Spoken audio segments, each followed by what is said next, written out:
from the experience. There I was, committed to 2 choir practices a week on Tuesdays and Fridays, 3 services on Sunday, and as many weddings on a Saturday that required the services of the boy sopranos. Weddings were the best because we got paid for them. At first, I got 9 pence for each one, which increased to 1 shilling and 6pence when I eventually became head chorister. So if we did 3 or 4 weddings on a Saturday, the proceeds would go a long way in Lowman's store, with a lot left over for the odd puncture kit for the bike or a visit to the local indoor swimming pool.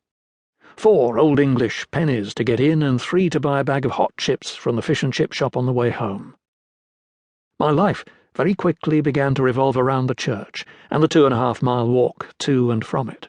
It would take me past Lowman's and on to the churchyard with its narrow, winding asphalt path that threaded its way through tilting ancient gravestones, leading straight past the vestry to the west door of the church. The path was faintly lit with sparsely placed lamp-posts, which on a foggy night in midwinter threw a mysterious damp haze on the gravestones and the gathering of young boys waiting impatiently for the arrival of our great leader, Mr. Felton Rapley, the choirmaster and extremely accomplished organist of St. Martin's Parish Church in Epsom. Mr. Rapley was a very large man, who always seemed to be in a hurry. He had a serious, all-knowing face, like an owl. He had thick horn-rimmed glasses, thinning grey hair, and a grey walrus moustache. He was intimidating to an 8-year-old. However, he was to become my mentor during the next few years. Perhaps he was my first hero.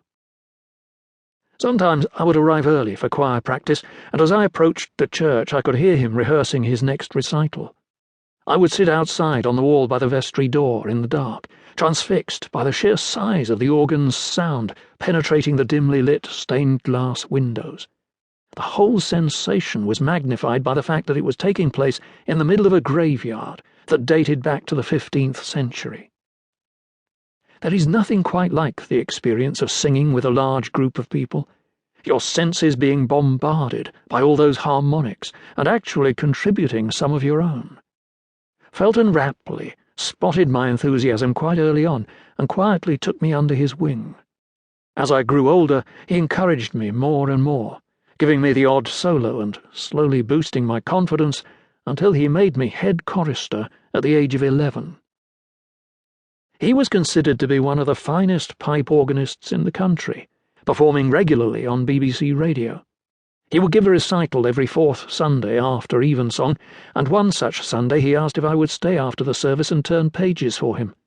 I naturally jumped at the chance to see the great man perform. We could never see him when he played during a service. The organ loft was way up above us, some 30 or 40 feet, surrounded by this massive array of pipes, rather like a giant Gulliver's panpipes.